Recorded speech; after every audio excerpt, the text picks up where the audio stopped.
Ya, alhamdulillah tahun ini saya diberikan kesempatan untuk mendapatkan hewan-hewan kurban terbaik versi saya. Dan dari tahun ke tahun itu kan harus ada peningkatan gitu. Jadi kalau alhamdulillah sih dari dulu, dari sejak muda gue tuh udah membiasakan untuk terus bisa memaksakan diri untuk berkurban. Nah, di beberapa tahun yang lalu, ketika 4 tahun yang lalu kalau nggak salah dengan sapi gue Grandong yang hitam kelam itu, nah gue tuh menemukan hakikat arti dari sebuah pengorbanan alias proses kurban di Idul Adha gitu. Jadi pas saat itu tuh kan gara-garanya gue tuh masuk banget ke karakter si sapinya, ngurusin walaupun ke saat itu cuma 2 hari, 3 hari gitu. Pas lagi penyembelihan tuh wah sedih banget. Seminggu gue galau gitu, tiap itu tuh sampai gue tuh menghubungi dokter animal communicator yang bisa komunikasi dengan hewan, kan itu ada ilmunya juga. Dia tuh gimana sih? Gue bilang si Grandong. Oh ya dia tuh mengabdi banget, bla bla bla. Sampai sedih, sampai nangis gitu, segitunya. Akhirnya gue ketagihan, setiap tahun gue tuh berusaha untuk mendapatkan hewan kurban terbaik dan melibatkan perasaan di dalam pengurusannya. Jadi abis Grandong tuh kalau nggak salah siapa ya, Wisanggeni ya. Habis itu tahun lalu Wariso sama Golden. Nah tahun ini gue alhamdulillah menemukan beberapa ekor lainnya. Ada Condrosimo, kemudian ada Janoko, ada lagi Bomber, Niki. Nah untuk itu tuh kan gue tuh dari tahun-tahun sebelumnya juga mempersiapkan kandangnya saja udah spesial. Jadi kalau gue tuh nganggapnya tuh ini partner akhirat. Jadi gue tuh mempersiapkan kandangnya tuh spesial, makanannya, pengurusannya dan lain-lainnya tuh. Kan gue di sini banyak banget hewan peliharaan. Tapi untuk hewan kurban itu dapat spesial lagi penanganannya. Nah untuk tahun ini gue sampai bikin kandang khusus buat mereka. Bikinnya tuh 4 tempat makan. Pas udah jadi 4 gue bilang gini, kayaknya 7 bisa nih mah, gue bilang gitu kan. Seucap-ucapnya aja. Akhirnya ya udah 4. Tiba-tiba manajer gue, kurban juga, titip di sini. Kemudian teman kerja gue, ada juga eksekutif produser gue. Gue titip hewan gue dong di pendopo, boleh 6. Hari ini tiba-tiba gue kan pinjem buat penyembelihannya tuh ada apa? Kandang jepit. Jadi yang gede mah kan biasa pakai tali. Nah kalau yang agak sedang itu gue pakai kandang jepit. Pas dia nganterin sini, dia juga nganterin. Nih mau nggak sapi Madura buat dikurbanin juga? Ya udah deh, ayo. Akhirnya baru hari ini. Total 7. Jadi pas sama dokter hewan gue gini, kejadian juga Pak 7. Iya ya, padahal gue asal ngomong 7. Jadi insya Allah ada 7 sapi dewasa, kemudian ada 2 sapi mini. Jadi ada 9 sapi di sini tuh. Dan tapi tidak semuanya dikurbankan karena ada 1 ekor buat tahun depan, insya Allah 2 ekor lainnya itu mah untuk dipelihara karena emang betina juga jenis kelaminnya. Jadi yang dikurbankan tuh totalnya sih ada 6. 2 punya teman-teman sama manajer juga. Yang lainnya ada yang buat keluarga besar gue, istri dan anak-anak, kan bisa buat 7 jiwa kan ya. Kemudian juga gue persembahkan juga ada beberapa karyawan, gue atas namakan untuk mereka sama kakak-kakak kandung gue juga gitu. Dan itu akan semuanya dilakukan di bawah pendopo ini. Nanti dilakukannya insya Allah hari kedua, karena hari pertama gue di Bandung, hari kedua di sini. Nah itu rombongan dari Bandung sampai 1 bis lebih untuk pengurusan hewan kurbannya tersebut. Jadi alhamdulillah kalau kata orang harus ada peningkatan ya dari 1 ekor, 2 ekor, 3 ekor. Tiap tahun tuh kalau gue pribadi harus memaksakan diri sih gitu untuk meningkatkan kualitas nilai ibadah kita gitu. Ini galau itu pasti, tapi untuk tahun ini bedanya mungkin kalau kemarin tuh satu tahun lalu 2 gitu. Gue masih bisa membagi hati. Nah yang ini tuh kan banyak, ada 4 ekor yang udah lama di sini, ada 1 ekor Condrosimo tuh 6 bulan bahkan di sininya juga. Jadi gue pribadi nggak terlalu memasukkan hatinya tuh nggak kayak yang sebelumnya. Tapi gue ngasih kesempatan sama kiper-kiper gue. Kiper-kiper tuh pengurus hewan gue tuh. Jadi 1 sapi, 1 kiper. Jadi kayak 1 suster gitu. Itu dipilih juga sama gue. Mereka yang beneran ini banget belum apa-apa juga udah nangis. Mereka. Gue juga, nah rencananya ntar malam. Kan kalau gue tuh suka ada sesi ngobrol sama hewan kurbannya kan. Ntar malam tuh gue mau ada ngobrol sama semua hewan kurban gue. Ntar malam tuh biasanya tuh udah mulai galau. Galau tuh biasanya gue dari mulai ntar malam sampai hari udah galau gitu. Dan kayak makanan Oh ya, oh itu mah jadi satu ekor kan sapinya tuh rata-rata 1 ton up rata-rata ya. Jadi kalau ngasih makan hewan itu harus 10% dari berat badannya. Berarti kalau ada yang si Condro Simoto kan 1,2 ton. Satu hari aja 120 kilo satu hari satu ekor.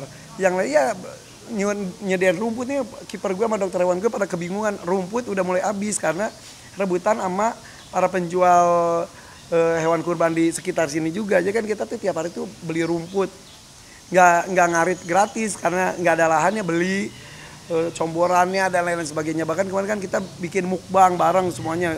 Jadi selalu itu tiap tahun tuh kita memanjakan mereka, ngasih makanan-makanan yang mungkin sebelumnya mereka belum pernah makan, kayak buah-buahan mereka bisa juga. Jadi sampai satu tempat gede berempat tuh mereka, wah malah pertama kali mereka kayak ngobrol gitu, kayak cium-ciuman gitu. Ini ngapain sih, bukannya makan. Jadi pengalaman pertama buat mereka juga bisa berinteraksi gitu. Dan hari ini juga kan tadi sengaja dibikinin klip gitu. Nah itu kayak tahun lalu, jadi buat kenang-kenangan ke mereka juga, buat penghargaan kepada peternaknya juga, dan juga memberikan semangat untuk para peternak juga. Dan tahun ini juga kalau orang kan biasanya sapi-sapi impor gitu, gue juga kan pakai sapi impor juga. Nah sekarang tuh ada 2 jenis sapi asli Indonesia, sapi Bali dan sapi Madura. Itu juga ternyata salah satu sapi dengan kualitas daging terbaik juga, karena perbandingan daging dengan tulangnya tuh dan lemaknya tuh, dagingnya tuh banyak banget untuk ukuran sapi Madura dan juga sapi Bali. Jadi walaupun belum terlalu populer, kalau orang tuh kan limosin, wah apa gitu, itu bagus, tapi buat para peternak Indonesia juga harus tetap semangat. Itu maksud gue. Jadi kenapa gue dikontenin itu supaya memberikan semangat kepada semuanya, para peternak, juga semangat kepada semua orang untuk ikut berkurban. Dan kalau sore nih, kok jam 4 sore di sini anak-anak penuh banget, jumpa fans. Itu dari tahun lalu itu tiap jam 4 sore itu mereka tuh udah ngumpul. Gerbang dibuka, mereka tertib.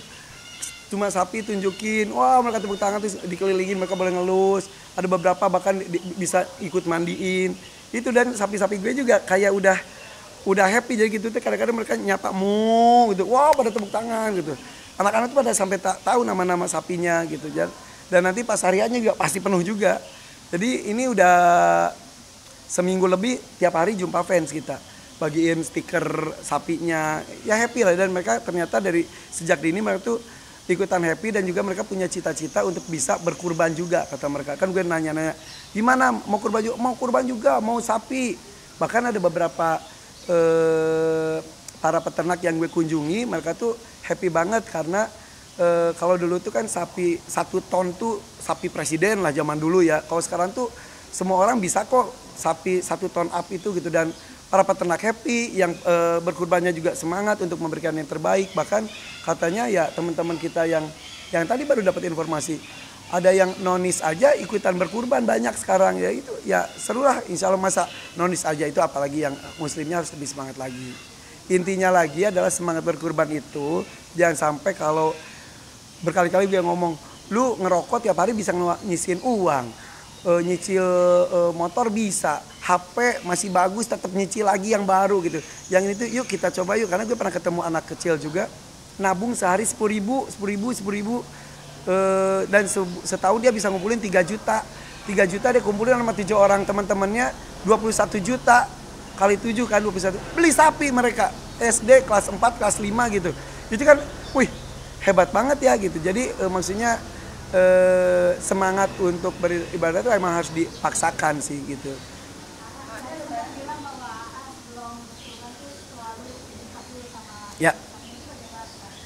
Ya jadi gini, hewan itu kan makhluk itu berkomunikasi.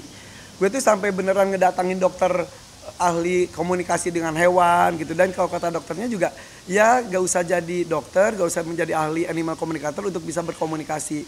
Intinya gini, kayak kita deh sama orang yang kita cintai, tanpa ngomong kita cuma lihat-lihatan, pandang-pandangan, kita udah tahu kok gue tuh sayang sama lo. Terus kita, ya gue tuh gak mau kehilangan lo tanpa ngomong. Nah jadi bahasa itu tidak hanya bahasa verbal saja. Nah gue tuh selalu melakukan itu, jangankan untuk hewan kurban, hewan-hewan semuanya juga gue selalu datang, assalamualaikum, gue ajak ngobrol. Semua pecinta hewan pasti gitu. Dan ada komunikasi kayak, ya jawabnya nggak assalamualaikum, waalaikumsalam, nggak gitu juga, kecuali burung beo gue ya. Maksudnya jawabnya tuh ya dengan matanya, lenguhannya, kalau sapi gerak-geriknya. Ya gitu tiba-tiba netes mata, netes air mata itu tuh sangat sering. Nah itu deep talk yang gue lakukan tuh harus dijelasin. Karena dulu yang si Grandong yang gue cerita, si dokternya bilang, iya si Grandong tuh katanya sangat cinta, mengabdi. Tapi sampai akhir hidupnya dia bingung, lu cinta gue kenapa lu misahin gue tuh sama lu tuh mau selamanya juga, ayo gue disuruh apa juga mau gitu. Sampai nangis gue saat itu, maksudnya oh segitunya ya. Jadi semenjak itu gue kalau itu tuh harus ada hak mereka kenapa dikurbankan, ada hak tahu mereka. Jadi bukan hanya kurban saja, misal ketika mau menyembeli untuk kita makan aja, maaf ya kamu gitu kita makan. Dan ke sapi-sapi gue itu gue ngomong, saudara-saudara kamu itu diciptakan tuh memang untuk jadi hewan ternak, untuk bisa disantap, dimanfaatkan oleh manusia. Tapi ketika diputuskan dan dipilih untuk dimuliakan menjadi hewan kurban, kamu tuh jadi ada nilai lebih. Itu tuh percaya nggak percaya, dia tuh yang ada ekspresinya, dia tuh yang gitu. Abis itu biasanya makan terus. Dan gue ngomong gini, udah cukup. Dagingnya udah banyak. Dia tuh jadi ada keinginan memberikan lebih. Karena dia tahu ini untuk kebaikan dan lain-lain. Dan itu nyata. Bahkan ada gue siangnya ngasih tahu tentang hikmah kurban itu. Sorenya gue undang dokter udah sepuh, dokter Rajanti. Beliau itu non muslim dan nggak tahu tentang hikmah ini. Terus dia komunikasi, terus dia bilang gini, dia bahagia dimuliakan. Jadi kalimat yang gue ngomong di siang persis disampaikan sama si sapi ke dokternya. Sampai kameramen gue ikut nangis. Jadi sampai kata dokternya kan nanya, beneran kamu siap? Dok udah gak usah ikut campur, kata sapi, kata Wisanggeni saat itu. Saya ini dimuliakan, saya bahagia. Dia ngomong gitu. Dan tahun lalu si Wariso tuh galak banget. Ke gue doang yang dia yang tunduk. Kok ke kiper gue tuh dia tuh ngajak main, seruduk gitu. Bahaya banget. Kok ke gue dia nunduk. Nah, kok kenapa gini? Terus kata, dia respect sama lu, dia tahu katanya gue yang memiliki tanda kutip dia pas mau dikurbankan tahun lalu persis. Biasanya dia kalau dikeluarkan tuh semangat. Dia tiba-tiba gini, kayak tahu hari itu hari yang ditunggu-tunggu gitu istilahnya. Dia diem aja. Terus gue bilang, nggak apa-apa, yuk kita mandi dulu yuk. Mandi dulu, nikmatin mataharinya. Dia senyum gini, nggak berontak, nggak sama masker. Itu semua orang foto dia diem aja senyum. Ketika itu kan gue selalu ngomong, kamu jangan berontak biar nggak sakit. Pandang aku ada di samping kamu. Itu dia ngomong. Pas gitu dia tuh mandang gitu, kayak pas Grandong yang masih kebayang sekarang. Pandang-pandangan mata dia ngeliatin mata gue gitu. Terus dari gini panik dia, terus dia tiba-tiba kosong. Itu tuh gue ngomong aja nangis karena karena menurut gue hewan kurban itu bukan sekedar beli, transfer, datang, foto, lihat, bagi.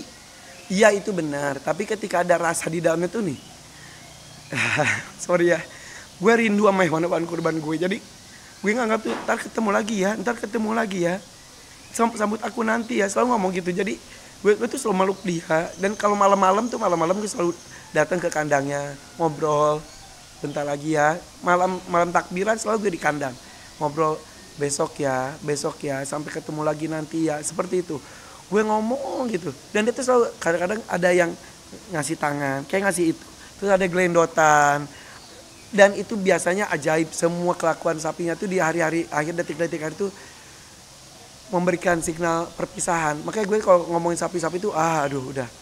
Nah tahun ini kayaknya sih yang akan nangis bombay bukan gue doang, para kiper. Kiper gue tuh kemarin ngobrol sama dokternya udah nangis. Udah nangis mulu mereka. Makanya kayak tadi dibikinin video itu tuh kenangan buat mereka juga, mereka happy.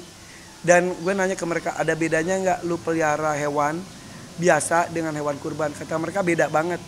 Karena ketika bersama-sama kita tuh kan ada perasaan ingin bersama mereka selamanya. Orang yang kita cinta itu seperti itu. Tapi mereka tuh sekarang tuh mengurus hewannya sepenuh cinta, sepenuh hati, tapi ada batas waktu. Kayak mau ketemu dengan orang yang maksudnya mau dieksekusi mati misal gitu. Nah itu tuh jadi ada batasan, lu tanggal segini akan berpisah. Itu katanya galau banget. Jadi kalau tadi tanya galau bukan gue, galaunya berjamaah kok ini sih. Dan mereka tuh bisa, kan kita kulitnya bisa gue suka jadiin karpetnya datang aja mereka nangis, bukan lagi ngelus-ngelus, sebegitu cintanya. Dan itu adalah Bedanya kita hanya berkurban dengan melibatkan rasa. Karena gue merasa ini tuh hakikatnya seperti Nabi Ibrahim mengorbankan Nabi Ismail, anak yang dinanti, karena ketaatan harus pisah. Nah itu tuh mengorbankan yang sesuatu yang disayang itu tuh yang itu yang berat. Dan selalu ada godaan. Nggak sayang dikorbanin. Sapinya bagus banget loh. Sapinya nurut banget loh, gede banget, tahun depan aja gitu. Selalu ada, setiap tahun. Dan gue itu, menurut gue itu godaan. Udah gitu. Oke. Ya, jadi ini kiper gue nih. Jadi pemilihan kipernya juga satu sapi, satu kiper. nih. Kalau Jenny itu Condro Simo ini ada sapi FH tuh sapi perah jantan mix dengan berangus. Nah jadi tinggi banget, dan itu menjadi salah satu orang yang pecinta sapi pasti kalau ngeliat si Condro Simo tuh kaget banget, ini salah satu sapi tertinggi, tinggi banget, monster banget, lebih tinggi pantat dia daripada gue. Berapa? 1,2 ton terakhir sih 1,2 ton. Ini 6 bulan di sini. Nih ntar pasti dia mewah, ini mesti semuanya. Aslinya dari negara mana itu? Ini kalau ini aslinya Eva tuh dari lupa lah pokoknya England ya. Udah nggak usah aku salah. Awal beli berapa ton? Awal beli masih 1,1. Emang udah besar dari sana, tapi pas di sini tuh nambah tinggi, nambah panjang, nambah lebar. Jadi si yang punyanya aja kesini kaget. Wih, ini super, ini makin tinggi gitu. Nah, ini si Condro Simo. Harganya berapa? Harganya lupa lagi. Dan kalau Condro Simo sampai bisa dinaikin banget ya. Tadinya nggak bisa, Pak. Tadinya nggak bisa sama sekali, tapi udah bisa dinaikin. Nah kalau ini si Niki mah bagus. Ini jenisnya adalah jenis Belgian Blue itu adalah sapi dengan otot paling besar sebetulnya. Nah kalau yang aslinya tuh beneran bantet banget ini, tapi kalau ini udah mix. Jadi kalau Belgian Blue tuh rata-rata lahirnya sampai harus disesar karena memang saking besarnya si sapi bayinya pun. Nah kalau ini mah baik banget ya. Baiknya gimana, Kak? Baik aja. Dia mah nggak diikat juga bisa kemana-mana gitu. Nah yang paling parah itu tuh yang sapi Bali. Sapi Bali itu adalah banteng sebetulnya, itu namanya si Bomber. Yang ngurusnya Iskandar kemarin sampai diseruduk, kita sampai bawa dia ke IGD. Ya diseruduk. Sebegitu bahayanya sebetulnya, karena kan ada tanduknya juga tajam. Nah kalau ini kan ada tanduknya, tapi tanduknya tuh ya nggak setajam si Bomber gitu. Dan kalau Bomber tuh nyeruknya tuh luar biasa banget ya, sampai dibawa ke IGD. Nah kalau yang di ujung sana si Janoko mah atau yang ngurusnya. Nah kalau Janoko itu insya Allah Janoko sih ya nanti ada dikabarin ya gitu. Nah kalau yang ini bertiga ini ya baru datang semuanya, ini punya manajer gue, kemudian itu ya sapi Madura, terus itu teman kerja gue juga gitu.